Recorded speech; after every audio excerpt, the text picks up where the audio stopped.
Hello everyone, welcome back to Education Bhaiya. आज की video में हम लोग पढ़ने वाले हैं आर्टिकल राइटिंग को। अगर तुम नोटिस राइटिंग के अलावा देखोगे ना तो तुम्हारा राइटिंग सेक्शन का सबसे इजीएस्ट टॉपिक यही है। तुम्हें कुछ नहीं करना, तुम्हें एक टॉपिक दे देगा और उस टॉपिक के बारे में सब कुछ जो भी तुम्हें आता है ना सब कुछ लिख देना है। लेकिन मुझे तुम सबकी प्रॉब्लम पता है। तुम में से बहुत सारे बच्चे ऐसे होंगे जिन्हें नहीं समझ में आता होगा एग्जाम में कि जल्दी जल्दी पॉइंट्स कैसे बनाए। लेकिन मैं तुम्हारा भैया हूं ना, तो मुझे पता है कि तुम लोग को क्या क्या प्रॉब्लम्स आती है। एग्जाम टाइम में तुम्हें जल्दी जल्दी दिमाग में ये नहीं पता होता कि क्या लिखना है, कैसे लिखना है, एंड एट द एंड तुम 10-12 लाइन से ज्यादा लिख नहीं पाते हो। और अगर लिखते भी हो तो उसमें तुम्हारा बहुत ज्यादा टाइम चला जाता है क्योंकि तुम्हें बहुत ज्यादा सोचना पड़ता है। लेकिन फिक्र मत करो, आज के वीडियो में मैं तुम्हारा सारा प्रॉब्लम सॉल्व कर दूंगा। सबसे पहले हम आर्टिकल राइटिंग के मार्क्स डिस्ट्रीब्यूशन को देखेंगे, फिर हम आर्टिकल राइटिंग के फॉर्मेट को देखेंगे एंड उसके बाद मैं तुम्हें बताऊंगा कि कैसे इजिली तुम आर्टिकल राइटिंग को एकदम प्रॉपर्ली लिखकर आ सकते हो, वो भी बिल्कुल कम टाइम में, ताकि तुम्हें ज्यादा सोचना ना पड़े। बेसिकली मैं तुम्हें ये बता दूंगा कि दुनिया का कोई भी टॉपिक चाहे क्यों ना आ जाए, तुम कैसे उसे जल्दी से लिख सकते हो। तो चलो अब बिना टाइम वेस्ट किए वीडियो को स्टार्ट करते हैं। और हाँ, इस वीडियो में दिखाए जाने वाले नोट्स तुम्हें एडुकेशन भैया ऐप में देखने को मिल जाएंगे। तुम्हें एडुकेशन भैया ऐप में बस इस टॉपिक के नोट्स नहीं बल्कि सारे टॉपिक्स के नोट्स देखने को मिल जाएंगे। तुम्हारे सारे राइटिंग सेक्शंस के फॉर्मेट, मार्क्स डिस्ट्रीब्यूशन और उसे कैसे लिखना है, साथ ही साथ जो तुम्हारा लिटरेचर सेक्शन है, तुम्हारे जो चैप्टर्स हैं, जो स्टोरीज है, जो पोएम्स है, उनके की पॉइंट्स, उनके कैरेक्टर्स के नेम, चैप्टर की मेजर पॉइंट्स के साथ साथ समरी, कीवर्ड्स, मोरल लेसन सब कुछ देखने को मिल जाएंगे। लेकिन क्योंकि इन नोट्स को बनाने में बहुत ज्यादा मेहनत लगा है तो इसलिए इसका मिनिमल चार्ज भी है। तो तुम्हें 149 रुपीज में 25 से भी ज्यादा नोट्स देखने को मिल जाएंगे। लेकिन रुक जाओ, अगर तुम नोट्स लेने जा रहे हो तो मैं तुम्हें बता देता हूँ कि मेरे 699 के पेड कोर्स के साथ ये नोट्स बिल्कुल फ्री है। एंड मेरे पेड कोर्स में reading section, writing section and literature section के तुम्हें डिटेल वीडियोस देखने को मिल जाएंगे। वैसे और भी बहुत कुछ है, अगर तुम्हें डिटेल में जानना है कोर्स के बारे में तो मैं एक वीडियो का लिंक तुम्हें डिस्क्रिप्शन में दे रहा हूँ, जाके देख लो। अब जल्दी से हम लोग आर्टिकल राइटिंग के एक्सप्लेनेशन स्टार्ट करते हैं। तो अब हम लोग जल्दी से तुम्हारे आर्टिकल राइटिंग के मार्किंग स्कीम को देख लेते हैं। तो जो तुम्हारा आर्टिकल राइटिंग होता है ना, वो 5 मार्क्स का आता है। एंड इन 5 नंबर में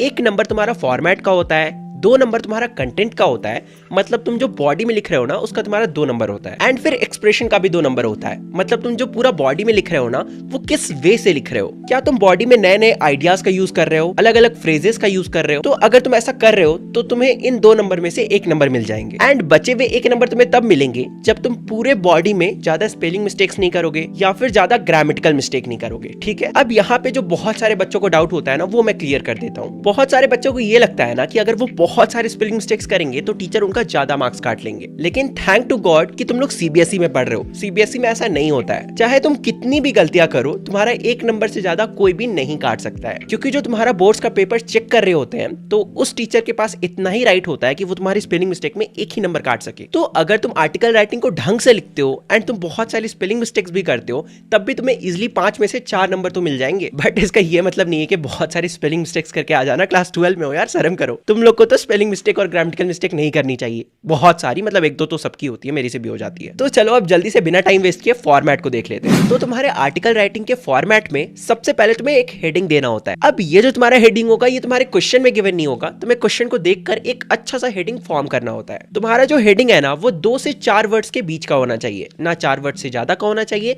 ना 2 वर्ड से कम का। 1 वर्ड का हेडिंग अच्छा नहीं लगता है। देखो 4 वर्ड से ज्यादा भी हो सकता है, लेकिन कोशिश करना 4 वर्ड से कम ही रखने का, वरना अच्छा नहीं लगता है। एंड वो हेडिंग कम, सेंटेंस ज्यादा लगता है। सपोज अगर तुम्हारा आर्टिकल राइटिंग का टॉपिक पॉल्यूशन पे है तो तुम सिंपल लिख देना द प्रॉब्लम ऑफ पॉल्यूशन। अगर वाटर पे है तो सिंपल तुम लिख देना सेव वाटर। जरूरी नहीं है कि तुम्हारा जो हेडिंग होना चाहिए ना वो एकदम आउट ऑफ द बॉक्स, एकदम यूनिक होना चाहिए। अगर तुम आउट ऑफ द बॉक्स सोच पा रहे हो तो लिख दो, कोई प्रॉब्लम नहीं है। लेकिन अगर तुम सिंपल हेडिंग भी लिखोगे तब भी तुम्हें उतने ही मार्क्स मिलने वाले। सो इसमें ज्यादा टाइम वेस्ट नहीं करना। अब जिन्हें नहीं पता कि बायलाइन क्या होता है, तो तुम्हारा एक नाम क्वेश्चन में गिवन होता है। सपोज तुम्हारे क्वेश्चन में नाम गिवन है राज/रानी, तो अगर तुम लड़के हो तो तुम्हें राज लिखना है, अगर तुम लड़की हो तो तुम्हें रानी लिखना है। तो जैसे ही तुमने हेडिंग लिखा ना उसके जस्ट नीचे लिखना बाई, अगर तुम लड़के हो तो वहां राज लिखना, बाई राज। अगर तुम लड़की हो तो वहां पे रानी लिखना, बाई रानी। समझ में आ गया? इसी को हम लोग बायलाइन बोलते हैं। इसके बाद तुम्हें कुछ नहीं करना। आर्टिकल राइटिंग का फॉर्मेट सबसे इजी होता है। इसके बाद तुम्हें डायरेक्ट बॉडी लिखना स्टार्ट करना है। अब क्योंकि तुम्हें आर्टिकल राइटिंग 150 से 200 वर्ड्स के बीच में लिखना होता है, काफी बड़ा लिखना होता है, तो तुम इसके बॉडी में 3 से 5 पैराग्राफ के बीच में यूज कर सकते हो। लेकिन हमेशा याद रखना कि तुम्हारा जो सबसे पहला पैराग्राफ होगा वो इंट्रोडक्टरी पैराग्राफ होना चाहिए।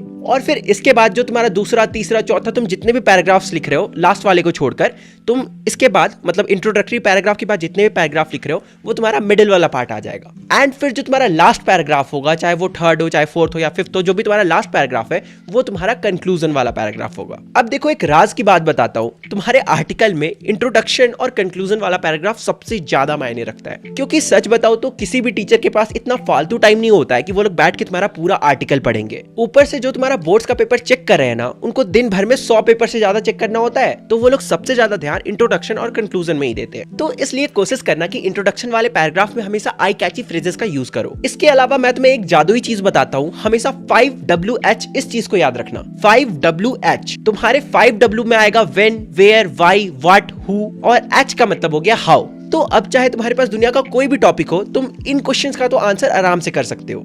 ये तो आंसर कर ही सकते हो ना कि कब, क्यों, कहां, कैसे। सपोज रोड एक्सीडेंट्स बढ़ रहा है तो कब से बढ़ रहा है, कहां पे सबसे ज्यादा बढ़ रहा है, क्यों हो रहा है। इन सब क्वेश्चंस का आंसर तुम इजीली कर सकते हो और अपने इंट्रोडक्शन वाले पैराग्राफ में इजीली 10 लाइन तो लिख ही सकते हो। अगर तुम ऐसा करते हो तो इंट्रोडक्शन वाले पैराग्राफ में ही तुम्हारे 70 से 80 वर्ड्स हो जाएंगे। इसके बाद आते हैं हम लोग मिडिल वाले पैराग्राफ्स पे। अब तुम मिडिल पैराग्राफ 1 भी रख सकते हो, 2 भी रख सकते हो, 3 भी रख सकते हो। तुम्हारे पास जितना टाइम है, तुम्हारे पास जितना नॉलेज है, तुम उतना रख सकते हो। इसमें तुम कॉजेज और इफेक्ट्स के बारे में बात कर सकते हो, मेरिट्स एंड डिमेरिट्स के बारे में बात कर सकते हो, क्या स्टेप्स लेना चाहिए गवर्नमेंट के द्वारा, मीडिया के द्वारा और लोगों के द्वारा, इन सब चीजों के बारे में बात कर सकते हो। जैसे पॉल्यूशन हो रहा है तो पॉल्यूशन का कॉजेस क्या है, पॉल्यूशन का इफेक्ट क्या पड़ रहा है लोगों पे, दुनिया पे। अब देखो मेरिट्स और डिमेरिट्स तुम पॉल्यूशन के बारे में भले नहीं बता सकते हो, लेकिन अगर तुम्हारा क्वेश्चन आया सोशल मीडिया के बारे में लिखने या मोबाइल फोन्स के बारे में लिखने, तो तुम उसका मेरिट्स और डिमेरिट्स बता सकते हो। और बाकी स्टेप्स क्या लिया जा सकता है वो तुम ऑलमोस्ट सभी टॉपिक्स के बारे में बता सकते हो। तो अगर तुम इतना लिख देते हो तो फिर से तुम्हारे 10 लाइन हो जाएंगे, जो कि अराउंड 60 to 70 वर्ड्स के बीच में होंगे। अब आते हैं हम लोग लास्ट पैराग्राफ पे, जो कि होता है तुम्हारा कंक्लूजन वाला पैराग्राफ। अब देखो ये काफी इंटरेस्टिंग है, क्योंकि एग्जामिनर हमेशा हर बच्चे का कंक्लूजन वाला पैराग्राफ जरूर देखता है, क्योंकि वो लोग ऐसे सोचते हैं कि जो बच्चे होते हैं उनके दिमाग में जितना कुछ भी होता है वो लोग स्टार्टिंग में लिख देते हैं, लेकिन आखिरी में आते आते उनके पास कुछ बचता नहीं है, तो वो लोग कुछ भी लिख देते हैं। तो वही चेक करने के लिए वो लोग हमेशा कंक्लूजन वाले पैराग्राफ को देखते हैं। लेकिन जो तुम्हारा कंक्लूजन वाला पैराग्राफ होता है वो सबसे ज्यादा डिफरेंट होता है, क्योंकि इसमें तुम्हें अपना खुद का ओपिनियन देना होता है।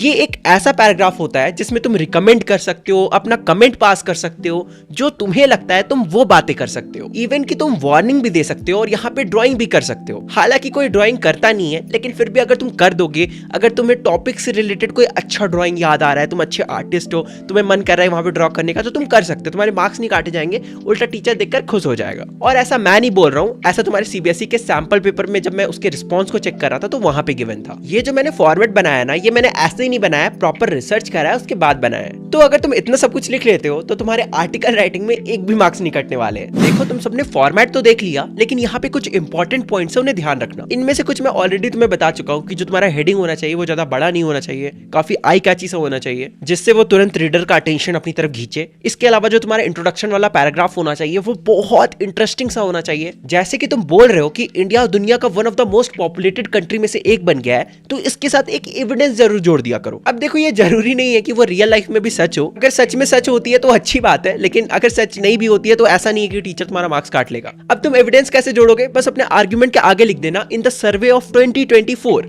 अब ये जो तुम्हारा लाइन है ना, ये ज्यादा इंटरेस्टिंग एंड ज्यादा वैल्यूएबल लग रहा है। अब इसके आगे के पॉइंट में बताया गया है कि तुम लिंकिंग डिवाइसेस जैसे कि however, therefore, although, even though, in order to, ये सब वर्ड्स का यूज कर सकते हो ताकि तुम्हारा जो सेंटेंस है वो ज्यादा बड़ा दिखे, क्योंकि अल्टीमेटली तुम्हें 150 से 200 वर्ड्स तो पूरे करने ही है आर्टिकल के। अगर तुम एक एक लाइन में पॉइंट्स देते जाओगे ना, तब तो हो गया, बन गए तुम्हारे 150 से 200 वर्ड। अब इसके बाद वाला जो पॉइंट है वो बहुत ज्यादा इंपॉर्टेंट है, ये गलती कभी मत करना। हमेशा जब भी तुम एक पैराग्राफ को चेंज कर रहे हो तो तुम्हारा जो नया पैराग्राफ होना चाहिए ना, वो एक नए पॉइंट के साथ शुरू होना चाहिए। मतलब कि कभी ऐसा मत करना कि तुम इंट्रोडक्शन में 5WH का आंसर दे दिए, लेकिन फिर पैराग्राफ चेंज करके सेम टॉपिक के ऊपर बात कर रहे हो, फिर वही चीज बता रहे हो घुमा फिरा के कि कब हुआ, कहां हुआ, कैसे हुआ। हमेशा याद रखना कि तुम्हारा आर्टिकल का नया पैराग्राफ नए पॉइंट के साथ शुरू होना चाहिए। अगर तुम्हें सेम पॉइंट के बारे में बात करना है तो सेम पैराग्राफ में कंटिन्यू करो, कोई दिक्कत नहीं। एंड एट लास्ट हमें यह बताया गया है कि जो तुम्हारा कंक्लूजन वाला पैराग्राफ होता है ना, वो one of the most important paragraph होता है, तो हमेशा कंक्लूड एकदम स्ट्रॉन्गेस्ट पॉइंट के साथ किया करो। लाइक अगर तुम पॉल्यूशन के बारे में बात कर रहे हो तो डायरेक्ट एकदम एंड में बोल दो कि हम सबको आगे आके पॉल्यूशन के ऊपर कुछ स्टेप्स लेना पड़ेगा,